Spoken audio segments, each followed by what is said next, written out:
in our Gaudiya Vaishnava Parampara, there are a few books which essentially talk about gradual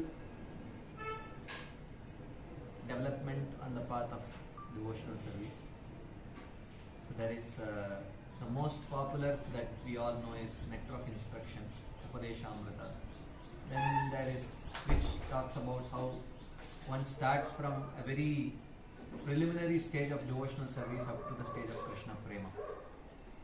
And then you have Manas Siksha by Srila Raghunath Das Goswami, which also has very similar subject matter, very complementary book. Very complementary book to Nectar of Instruction, which also talks about gradually how one can raise oneself from the stage of Shraddha to Prema. Sri Chaitanya Shikshashtakam is one where how by chanting the holy name alone, how one can evolve, what are the symptoms which are described. So today we will try to understand from Nectar of Instruction, Upadeshamrita, what it actually tells us in terms of how we can progress gradually on the path of devotional service. So, inside.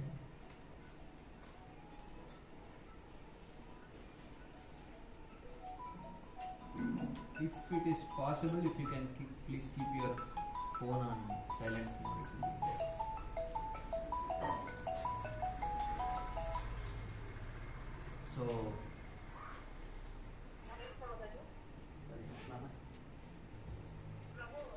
So in Upadeshamrita, essentially Srila Rupa Goswami starts by mentioning, he presents a very attractive proposal to everyone.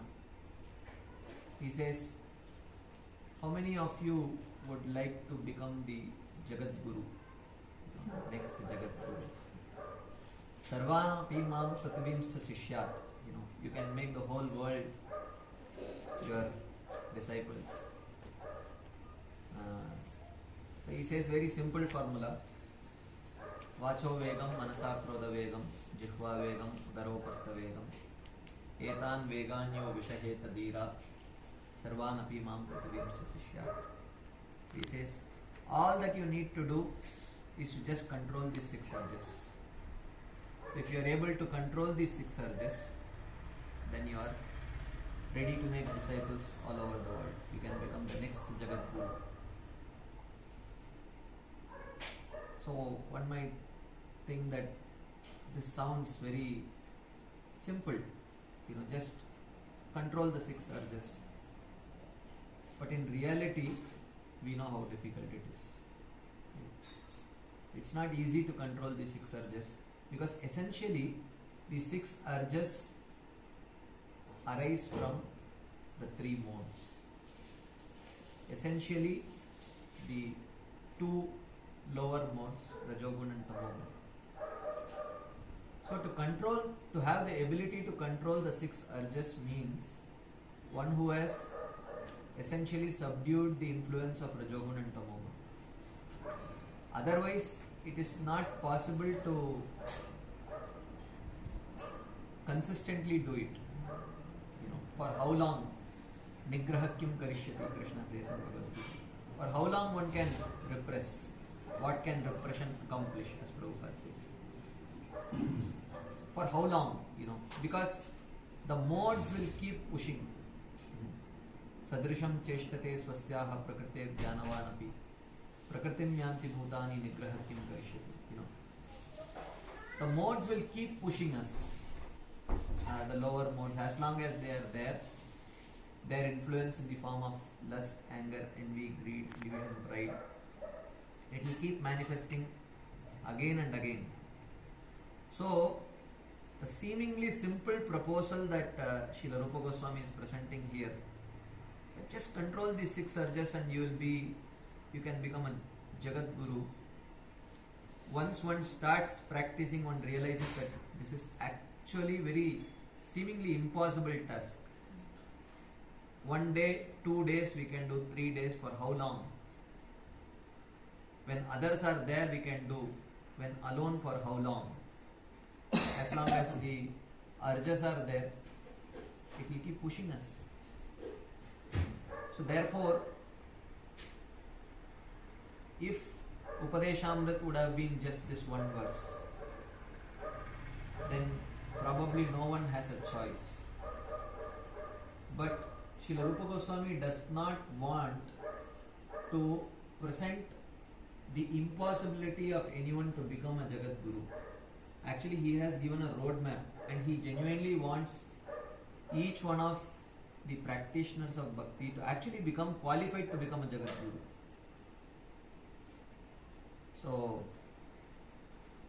the 6 Vegas, the 6 urges, if you can, Vacho Vegam, the urge to speak,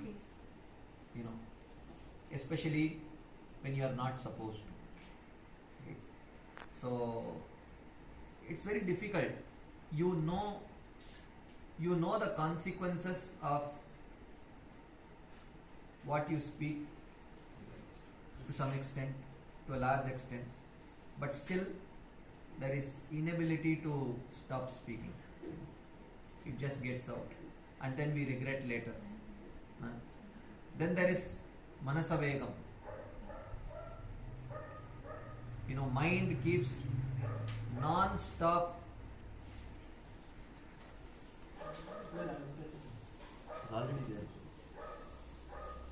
mind keeps non-stop,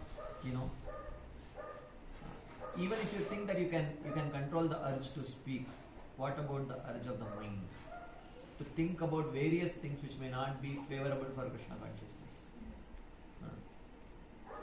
How many can stop the urge of the mind? Very difficult. Krodha Vegam. If you cannot stop the urge of the mind, how can one stop the urge of anger? Because it is very natural. So, dhyayato vishayan pumsam sangasteshu pajayate sangat sanjayate kamat krodho vijayate. So if you cannot control the urge of the mind, the nature of the mind is to meditate on sense gratification. And that meditation leads to sangha, attachment. Attachment leads to kama, a deep desire to enjoy it. And it's not that every time your endeavor for enjoyment will be fruitful. Sometimes it will be fruitful, sometimes it will fail. So, no one can say I am not a victim of anger, just that my mind is little bit uncontrolled. Because if the mind is uncontrolled, eventually it will lead to anger. And depending upon the proportion of Rajogun and Tamogun that we may have, the intensity with which we express our anger may vary. But anger will be there. Right. Then, Jihva Vegam, the desire to eat palatable foodstuffs all the time, keep indulging. That is also not very easy to resist. And then Udara Vegam. Udara Vegam means tendency to overeat when there is an opportunity to eat. And Upastha Vegam, the urge of the genitals. Right. So, for how long one can resist these urges without essentially subduing the 3 modes. The 6 urges without essentially subduing the 3 modes. It's not possible actually. So therefore, Rupa Goswami, fortunately for us, Rupa Goswami speaks another 10 verses, which actually gives a roadmap as to how each one can actually become qualified to become a Jagat Guru. So he says, then if you want to control these 6 urges, These 6 urges are what is called as conditional urges. So conditional urges means they come and they go. Like say for example, some of you may have come here without having your breakfast. Okay. So you may feel little hungry. So depending on whenever we complete our session, you'll get prasadam. And once you eat the prasadam, the urge of hunger will be subdued.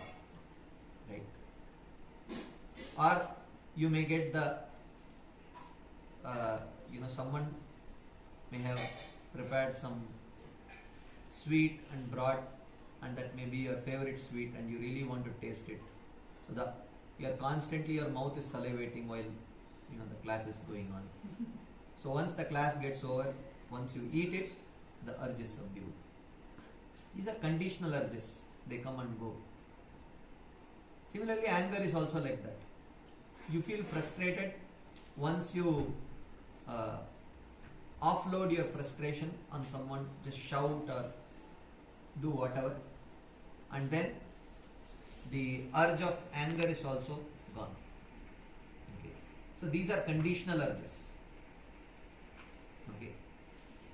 But in order to address any conditional urge, one needs to make constitutional changes.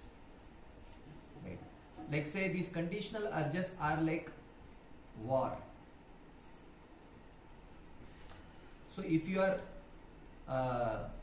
have to go to a battle and fight, it's not just sufficient that you have the weapons. You will pick up the weapons and go and fight. So how much you are actually trained to face the battlefield. So that's why there is so much recruitment in the armed forces.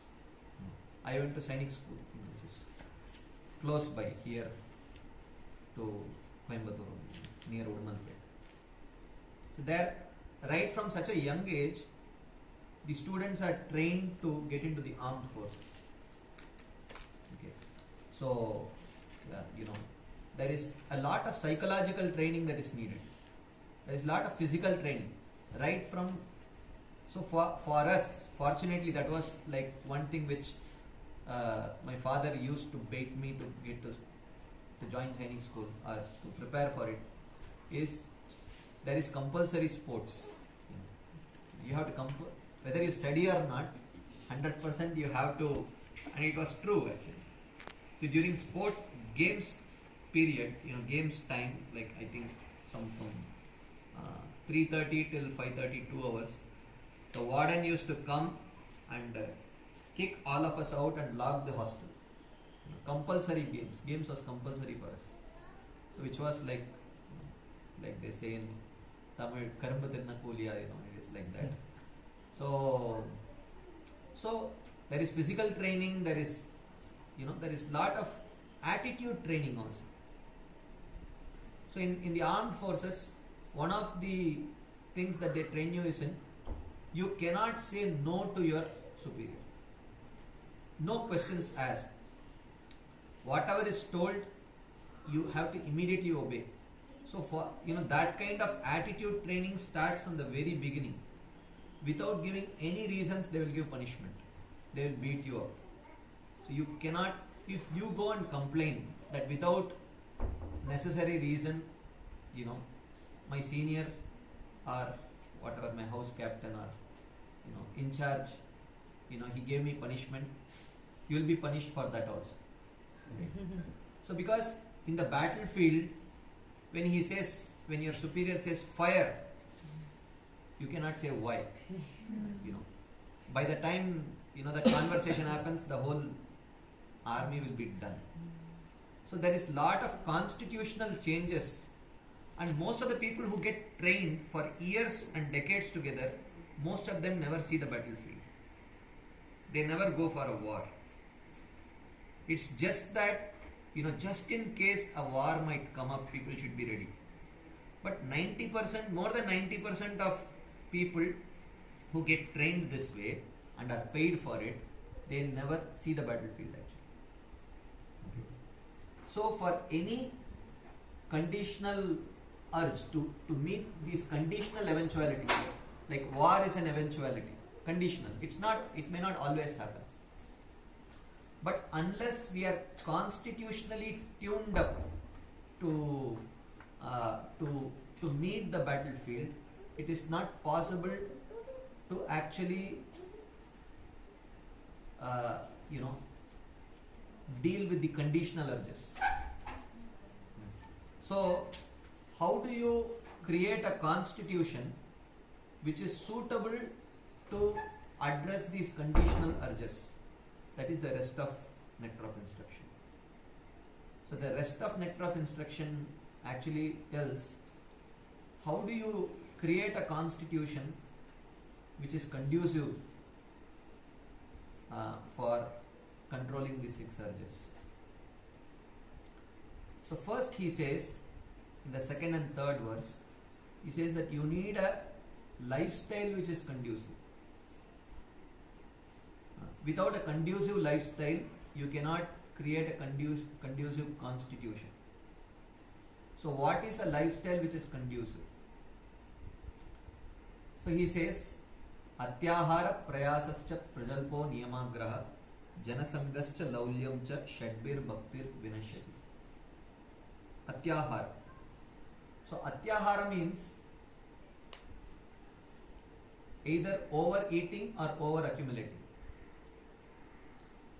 So the urge to eat was mentioned as jihva vegam.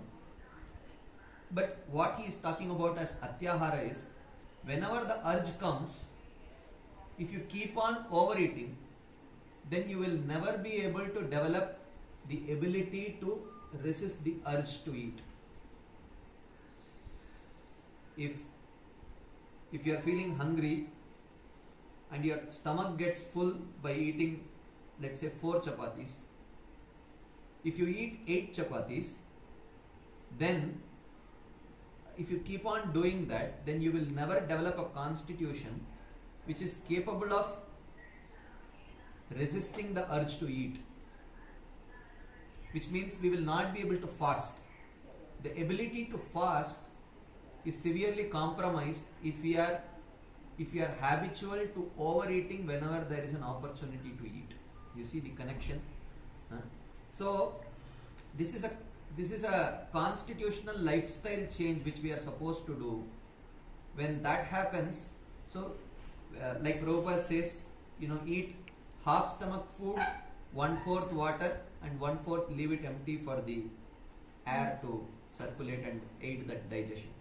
Okay. So if one has a habit of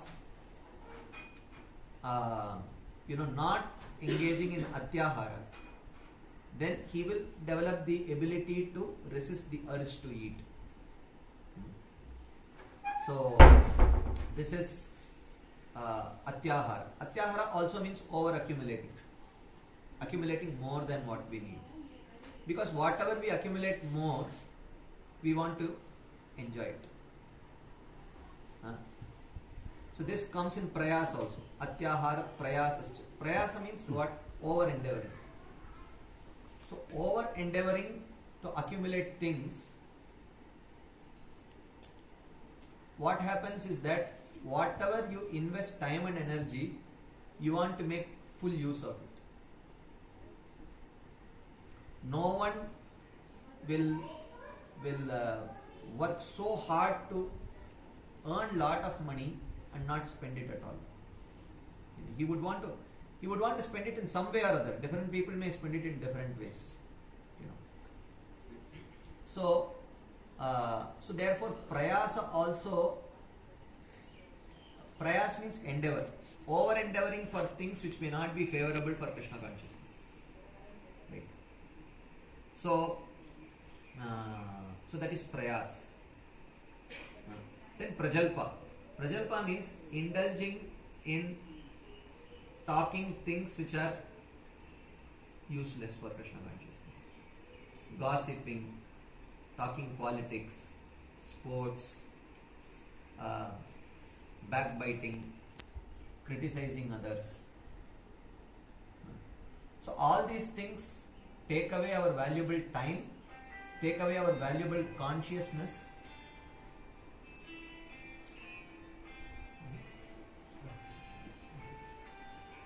So it takes our consciousness, everything away from Krishna. So this is Prajalpa. Then Niyamagraha means either being too attached to the rules, as they say, very pakka in following the letter of the law, but not the spirit of the law. So very fixed to the rules, but do not know what is the spirit.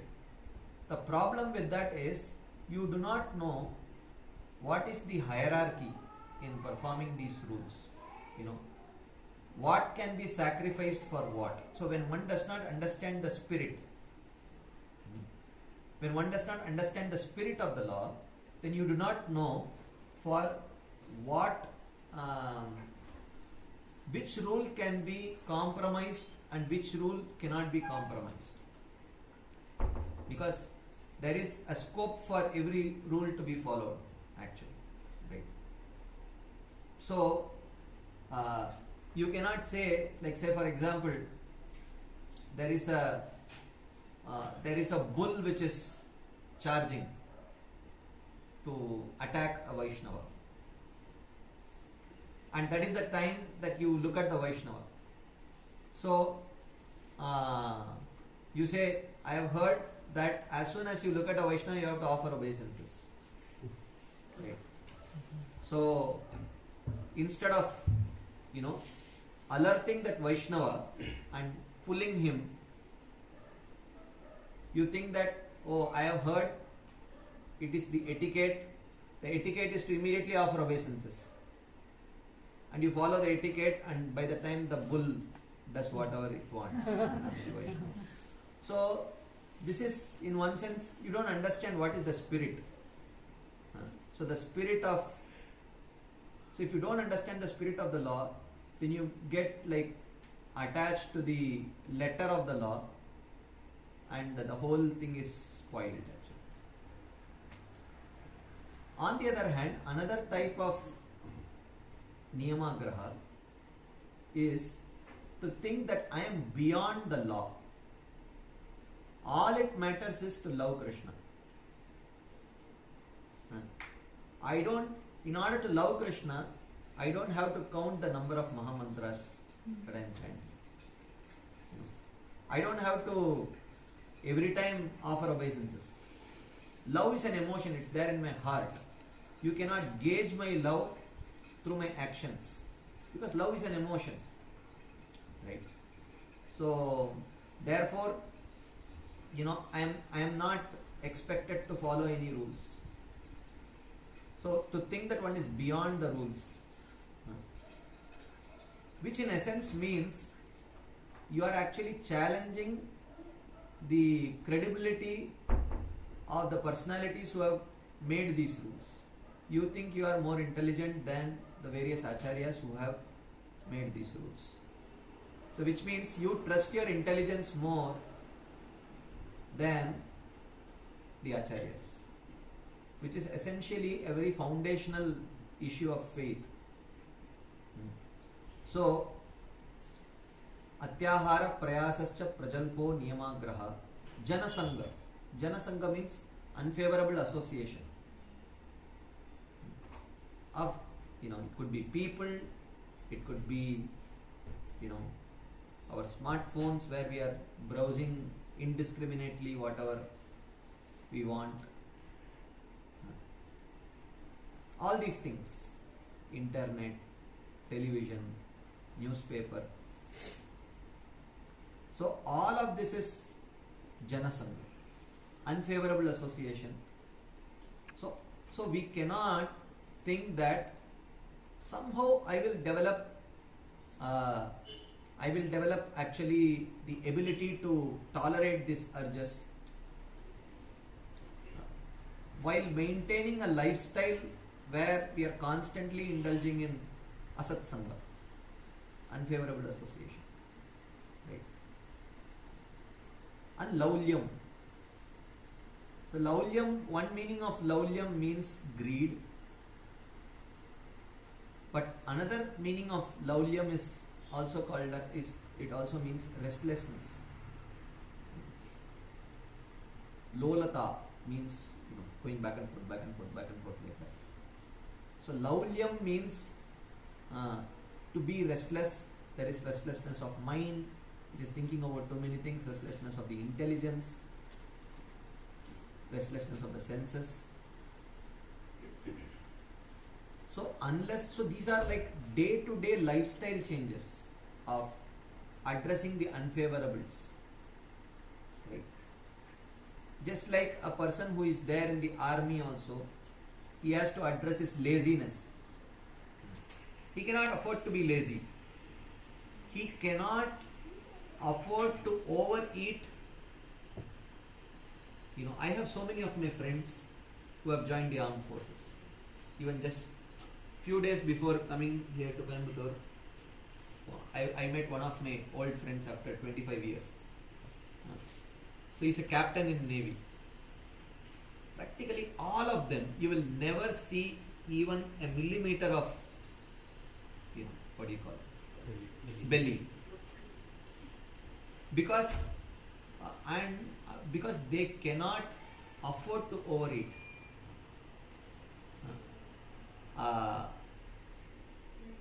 Disproportional to their exercising.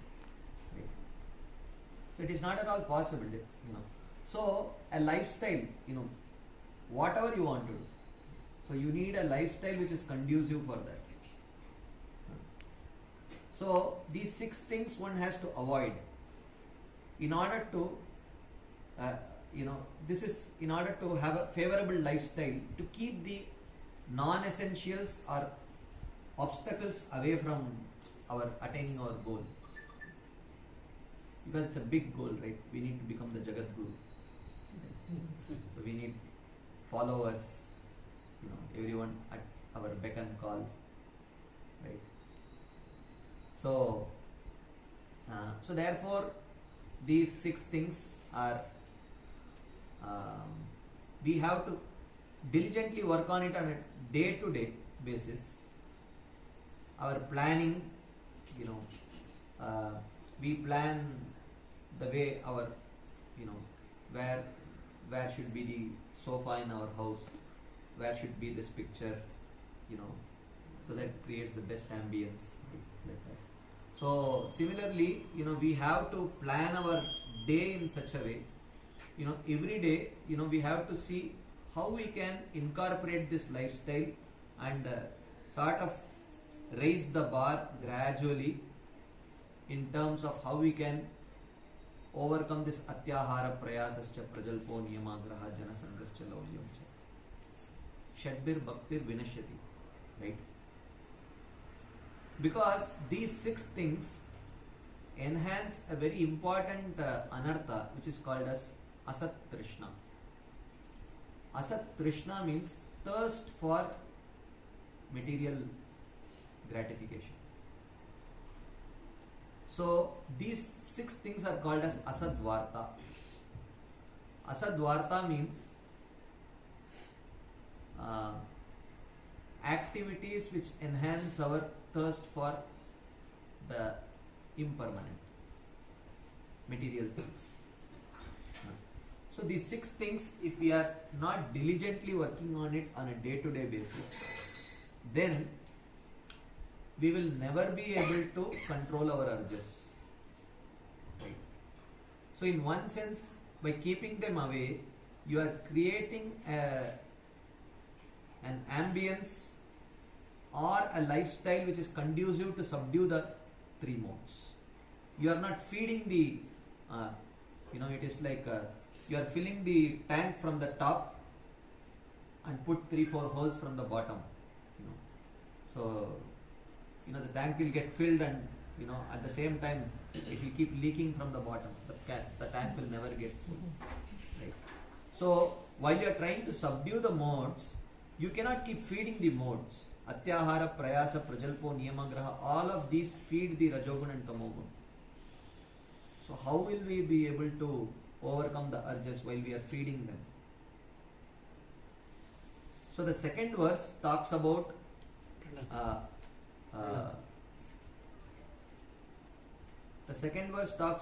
addressing the developing a lifestyle while addressing the unfavorables. And the third verse addresses again lifestyle by addressing the favorables. So what is favorable?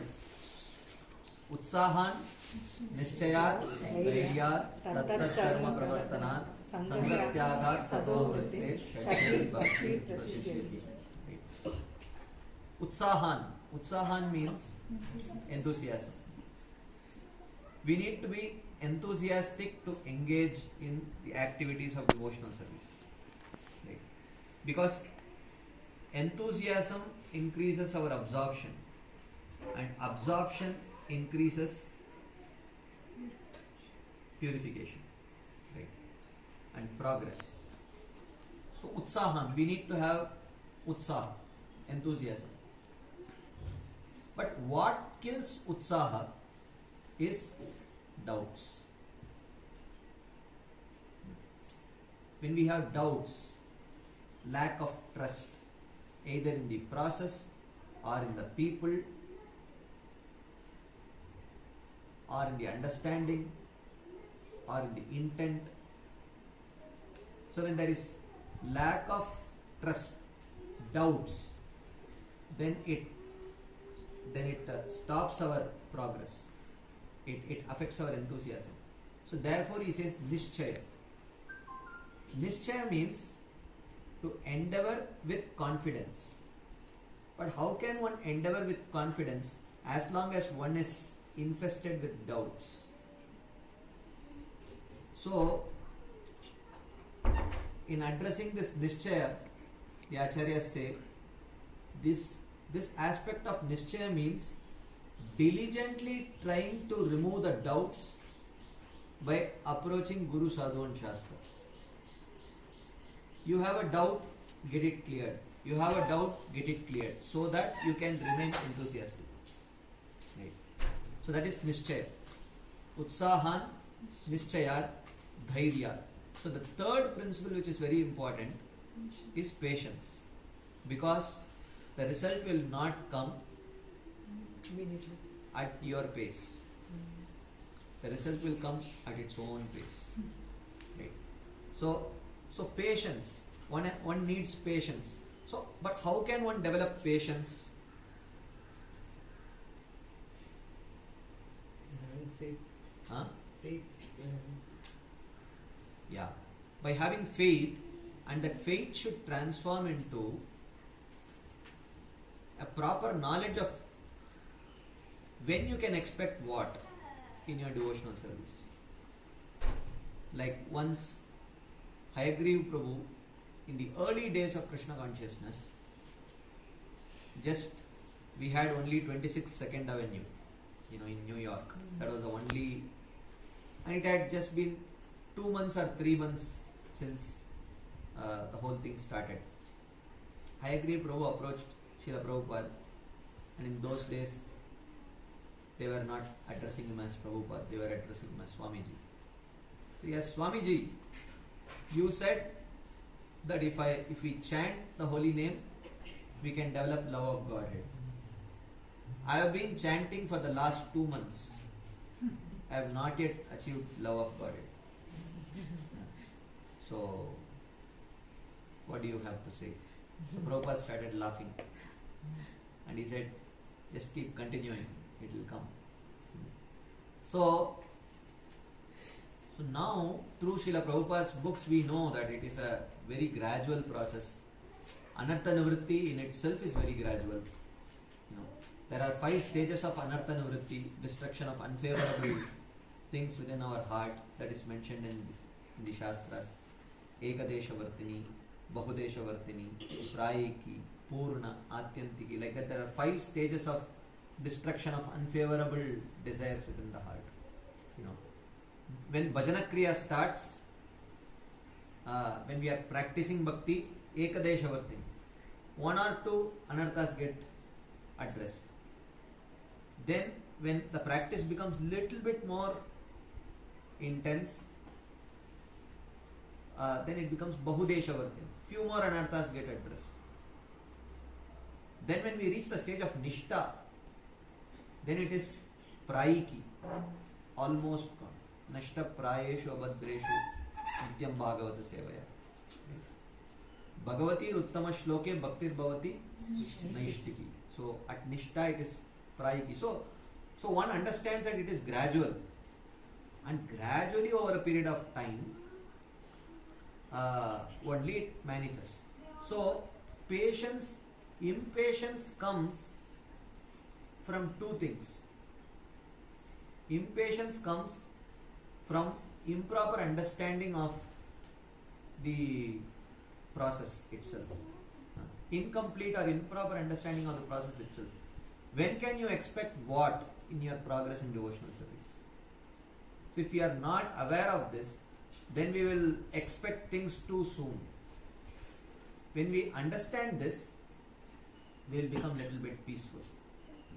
Another reason of impatience is pride, a sense of entitlement, a sense of overestimation of oneself. So that also leads to impatience. Oh, what is this? I have been practicing. The process does not work. So the process does not work means we have so much confidence in ourselves that I know everything, I have figured out everything, and I am doing everything perfectly, and there is, if at all there is any defect, the defect can be only in the process. So this sense of pride, overconfidence, and a sense of entitlement also leads to impatience. So one has to work on patience by trying to understand the process properly, because that will give us definitely a sense of patience, because you know when to expect what are the symptoms, what are the various landmarks that indicate where you are in your Krishna consciousness. Then the fourth is Tattat Karma Pravartana.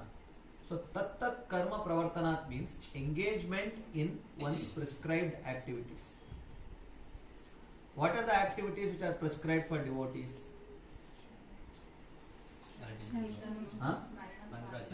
Chanting, hearing, Kirtanam, Shravanam, Kirtanam, Vishnu Smaranam, Padasevanam, Archanam, Mandanam, Dasim, and the 64 limbs that Srila Rupa Goswami talks about in Bhakti Rasamrita Sindhu. So this is Tattat Karma Pravartana. Okay. So one has to have a lifestyle where one's occupation, taking care of the family, taking care of one's health, taking care of one's mental well-being, physical well-being, emotional well-being, occupational well-being, social well-being. While taking care of all of that, you essentially create a lifestyle where the 64 limbs can keep going on in the background. Okay. That is a lifestyle change actually, that one has to bring in. Utsahan Nischaya Dairya Tattat Karma Pravartana Sangatyaga. Again he says twice, giving a bad association. Because bad association, you have two types of bad association. There are many types of bad association. Two prominent types. One is a type of bad association which introduces unfavorable material vasanas. Like for example, you watch sports, so or you read politics. Okay. These kind of things, or you watch a movie, let's say. So these things introduce material desires in the heart. Unfavorable material desires. But there is another more dangerous form of asat sangha, which can introduce ideological changes in our heart. Okay. Hearing some Mayavad, or hearing some other guru here and there, who may not be proper Vaishnava practitioners. So these things actually introduce ideological changes in our heart, which essentially corrupts the seed of devotion only. The seed of devotion only gets corrupted. Okay. See, if there are weeds growing around the seed, then they will take some nutrition which is meant for the seed. It will be consumed by the weed. But there are certain kind of association which can change the seed only. You have put a pumpkin seed. Overnight, someone will take that pumpkin and add a cucumber seed there, and you keep on watering. And then once it grows up, instead of pumpkin, you will get cucumber, right? So therefore, these are things we have to be very careful, because you will hear so many people speaking, spiritual sounding things, so which may actually sound like same thing he is also telling. Okay, so but it may not necessarily be this thing. So asat sangha also includes not just, and sometimes these can be more degrading. I am just qualifying this statement. Sometimes, okay, I am not even, please don't get me wrong, I am not suggesting anything here. Sometimes watching these kind of false gurus speak on spiritual subject matters can be more damaging than sitting and watching a movie. Because sitting and watching a movie may introduce some material desires in your heart. But hearing from unscrupulous people may make you start doubting your own acharyas. So then there is no scope. Right? So I am not suggesting that, turn off that, Bhakti channel and, watch a movie, Sun TV or Star TV. So therefore, this is Utsahan Nischayat Dairya Tattat Karma Pravartanat Sangatyagat Sato Vritte. So Sato Vritti. Vritti means actions. Vritti also means inclinations, or you can say tendency. Okay. So Sato Vritti, Vrittehe means the vritti of a sadhu. So observing how a sadhu acts and try to mold our own actions following the, not imitating, but following in the footsteps. Okay. So this is, these are the 6 favorable things. This we have to do day in, day out, day in, day out, day in, day out, day in, day out, and keep raising the bars little by little by little by little by little by little. So today you are chanting 4 rounds. See if in the next few months you can make it 5 rounds, 6 rounds. Okay. Tat tat karma pravartanat. So if you daily have a habit of eating out, non-prasadam, gradually try to reduce it. Maybe at least sometimes you start packing and taking. Okay. Because I cannot say stop it immediately, because that may be difficult. But at least take some baby step towards raising the standards to where what is ideal. So we cannot pull down the ideal standards. But at the same time, you are not expected to overnight reach the ideal standards also. So you take your baby steps towards reaching the ideal standards, but don't pull these ideal standards down. Okay. So let them be there. You gradually pick up yourself. Overnight you need not reach there.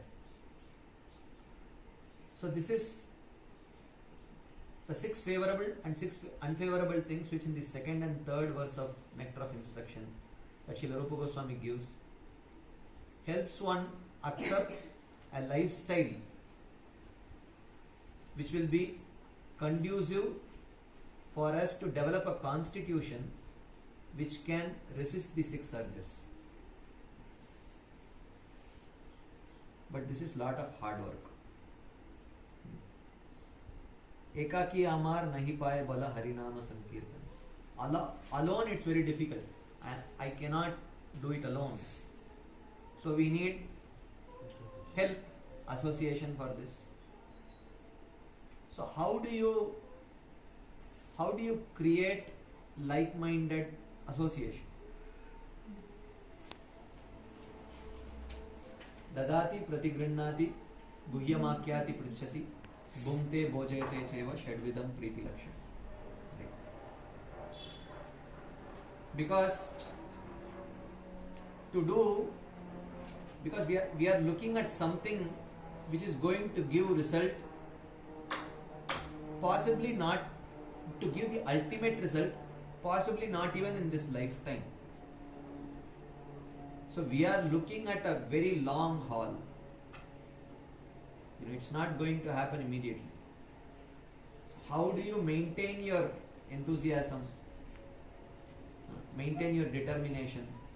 Keep following this lifestyle. Where do you get your encouragement from? You get your encouragement from association. So how do you maintain association? What is association? Association means meaningful association. Association does not mean coexisting. Coexisting with people is not association. Association means where there are emotions involved. That is association. Where there is a yearning to be in the association of that person. Where there is a conscious endeavor to please that person. Where you, at least a part of your day goes out in favorably thinking about that person, wishing well for that person. How do you come to that level? Srila Rupa Goswami says, through these 6 exchanges. Dadati, pratigrinnati, guhyamakyati pritchati, bhumte bhojayate seva shadvidam priti lakshana. 6 exchanges. Dadati, giving some gifts. Pratigrinnati, when they may give some gifts, you receive them. And then bhumte bhojayate, you feed them prasadam, and when they feed you prasadam, you accept. So these 4 are foundational exchanges of the 6, because this, like they say, this breaks the ice. So it gets the relationship to flow. So by this give and take, what happens is that it generates an opportunity for the flow of emotions to take place. Because the purpose of devotional life is not to become independent. The purpose of devotional life is to realize our true dependence in the association of devotees. One can never get the association of Krishna, one can never realize one's dependence on Krishna without first realizing their dependence on devotees. So therefore, and this dependence develops. The true joy of devotional service is in interdependence. It is not there in being independent. Because independently we have no capacity. Because Krishna has invested all the energy and potency only in the association.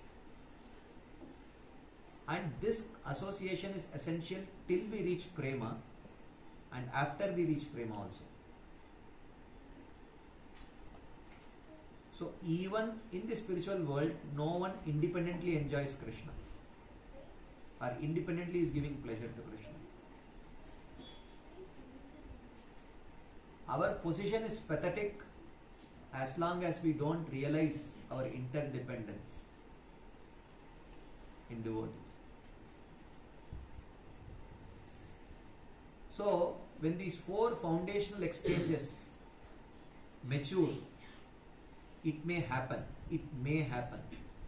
and it should happen at least in a few cases, that we feel comfortable to open our heart in confidence and share our vulnerabilities with other devotees. Not that you put a mic and start announcing, you know what I am struggling with, not that way. So in revealing your heart to the other person, and when they wish to reveal their heart, you have all the time and energy and attention to hear that with empathy. So unless we have some devotees at least with whom we are actually sharing these 6 exchanges and establishing a kind of interdependence with the devotees, it is difficult to progress on the path of devotion. We will not be able to follow 2 and 3 if we are not doing 4. And if you are not doing 2 and 3, you cannot follow 1. You cannot become qualified for 1 if you are not following 2 and 3. If you don't have a favorable lifestyle, you cannot develop a favorable lifestyle if you don't realize how much critical is the association of devotees in sustaining such a lifestyle. So the day we realize, so this is very contradictory to common understanding. You may say, in the material world, how much a student has progressed. You will say, to the extent that he is not dependent on others and is guru. To that extent he has progressed. But in the spiritual world, in the spiritual realm, the more one progresses, the more one feels his dependence. And earlier, why he did not feel so much dependent? Due to ignorance. Due to ignorance, he felt that he was not dependent. The more he progresses, he actually realizes that the real joy is in the association of devotees. I cannot do it alone. So through these 6 exchanges, it makes the heart soft for the flow of emotions to happen. I often share this example that we had our 1 year of brahmachari training at Chowpatty. It got over. Then we were going to join the ashram. So our brahmachari in charges, so they took us to the river to shave us for the first time. So they taught us how to shave ourselves, self-shaving, how you could do and all that.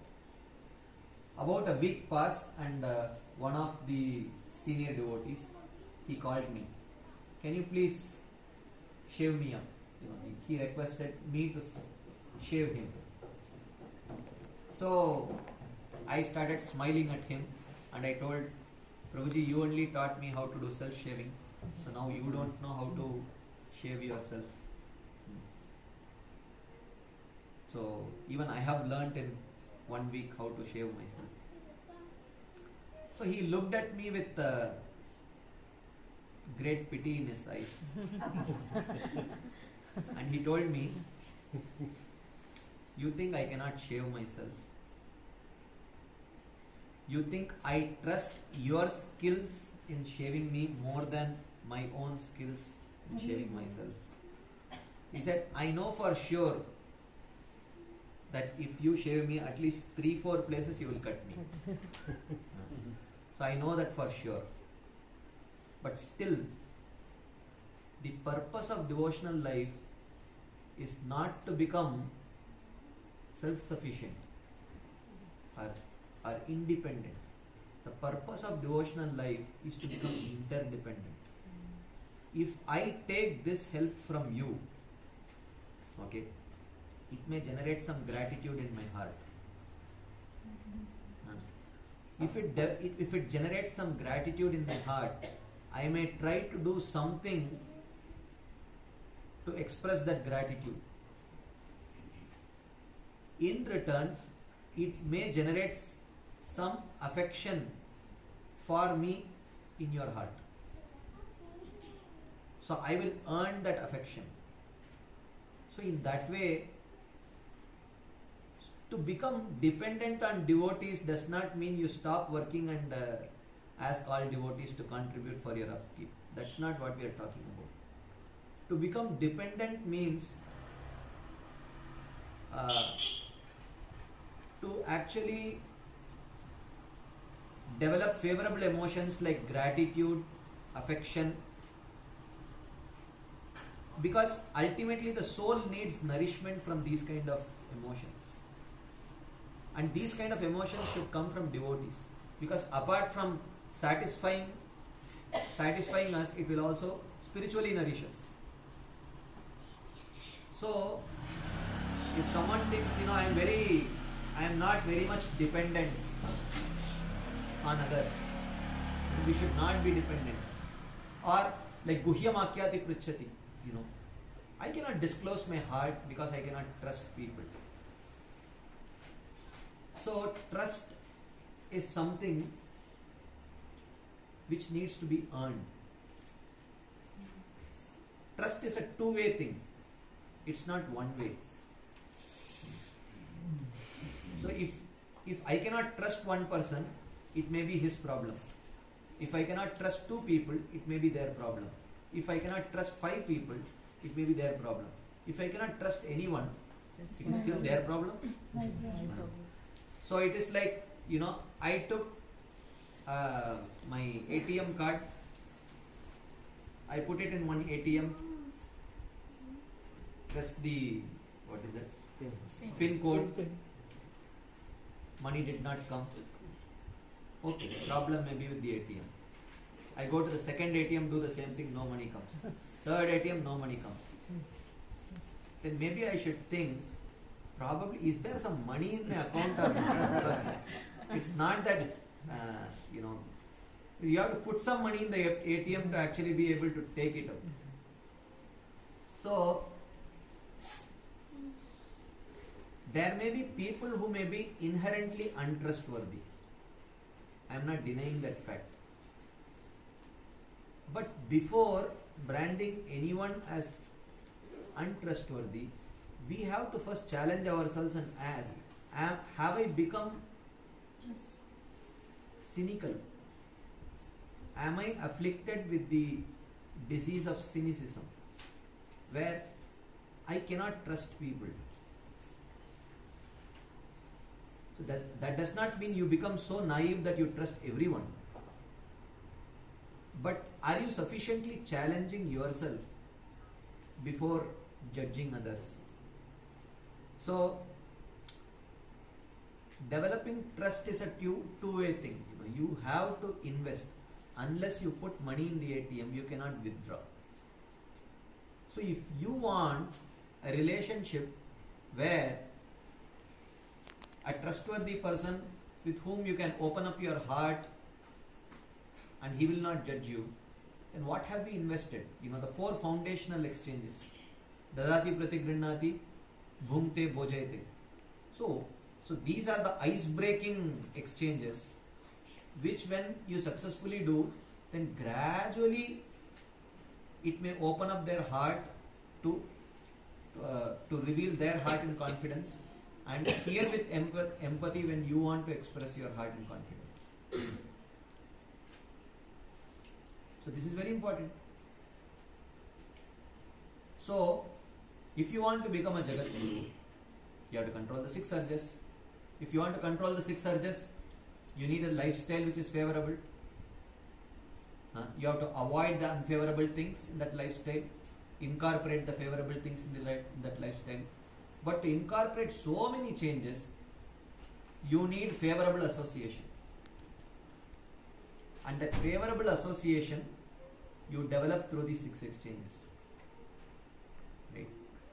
So now, these six exchanges should be with whom? Krishneti yasya giritam manasadriyeta dikshasti chet pranatanischa badantamisham Shushrushaya bhajana vigyam ananyam anya nindadi shunya hridamipsita sangalabhya. The six exchanges should be with devotees. Preferably, if you have very advanced devotees. Who is an advanced devotee? Bhajana vigyam. He is an expert in the science of devotional service. He very clearly understands the science of sambandha, abhideya and prayojan.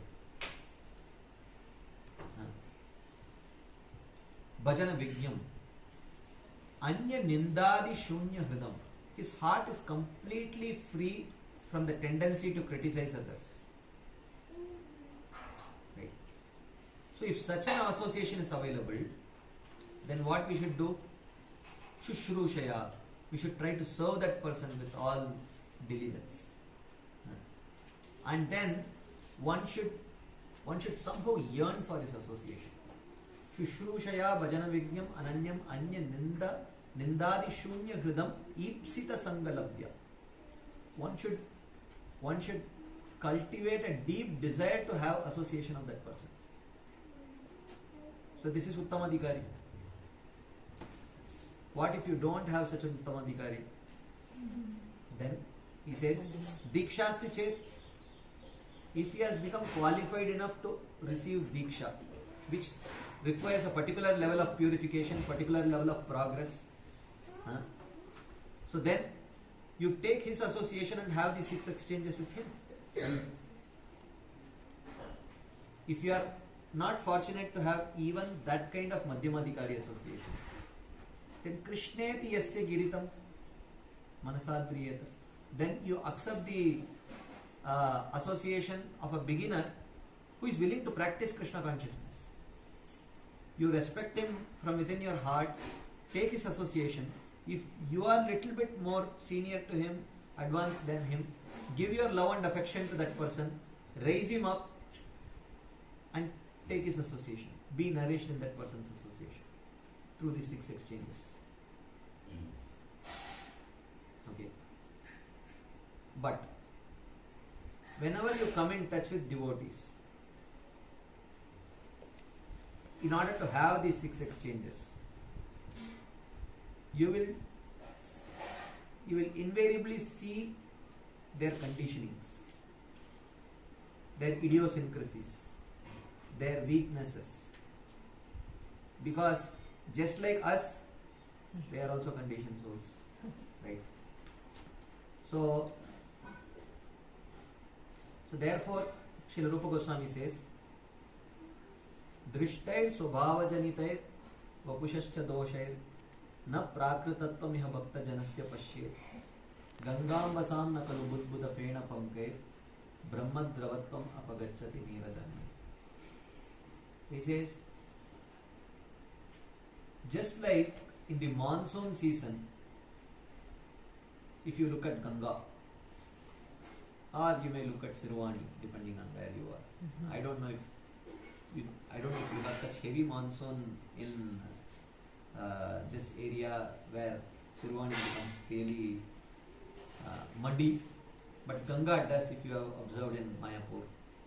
It becomes really muddy during the monsoon season. It has lot of bubbles and all those, not so pleasant looking things. So, even though during monsoon the water of Ganga becomes very dirty looking, but the purifying potency of that Ganga is not compromised. The purifying potency of that Ganga is not compromised. It is as pure in the monsoon season as much as it is during any other season, when it may be crystal clear. So, in the same way, the devotees, we should associate with them to gain access of their faith and learn to separate their conditionings. This is their conditioning, and this conditioning will go away. Krishna has promised, Shipram bhavati dharmatma shashvat shantim nigattati kaunteya pratijanihi name bhakta pranashati. He has told that definitely I will take care of that person. He will very soon become a dharmatma, so you don't have to worry. Krishna has told. So we have to see, when Krishna is willing to tolerate and Krishna has taken the responsibility to purify his conditioning, am I going to give up this valuable opportunity to get nourished in that devotees association by choosing to see his conditioning rather than the faith that he has to serve Krishna, the desire that he has to serve Krishna? Now, who is free of conditionings? Everyone. So, Srila Rupa Goswami says, na prakritatvam. Do not even consider the conditioning of a devotee to be material. It is not material. Meaning that conditioning will not generate papa karma and perpetuate his stay in this material world. Because by his practice of bhakti, even though impelled by his vasanas, impelled by his anarthas, lust, anger, envy, greed, etc., he may indulge in some activity. By his sincere practice of bhakti, Krishna will purify that heart and take him back. So, for an ordinary person, when he engages in any of these activities, it will lead to papa karma. And for dissolving that papa karma, he has to take birth again and again. But for a devotee who is sincerely trying to worship Krishna, but unable to immediately overcome the push of the conditioning, ends up performing some activities by the urge of those conditionings, he will get purified of those conditionings by his sincere practice of bhakti. And when his heart becomes purified, even though previously he would have committed some activities due to those conditionings, he will not get any papa karma for that, for which he will have to take birth again. So, na prakritatvam iha bhakta janasya pashyet. One should not even see that they are material and it will generate any material karma. So,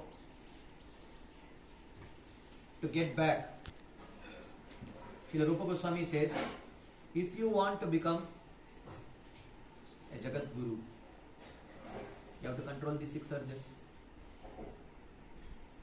But you know, it is very difficult to control the 6 urges. So how do you control the 6 urges? By developing a constitution which is favorable for that. How do you develop a constitution which is favorable for that? How do you develop an internal constitution which is favorable for that? By first adjusting the external environment. By a favorable lifestyle. Pratyahara prayasascha prajalpo niyamagraha janasangascha laulyam cha. Give them up. Utsahan nischayat dhairyat tat karma pravartanat sangatyagat sato vritte. Work on them. When you incorporate these things in your lifestyle, you will develop an internal constitution which is favorable for addressing these 6 urges. But you can't do it alone. You need association. Just like, I don't know how many of you have been at least not necessarily on a professional level, but even at an amateur level, how many of you have tried running a marathon or something like that? At least 2 devotees are there. So, what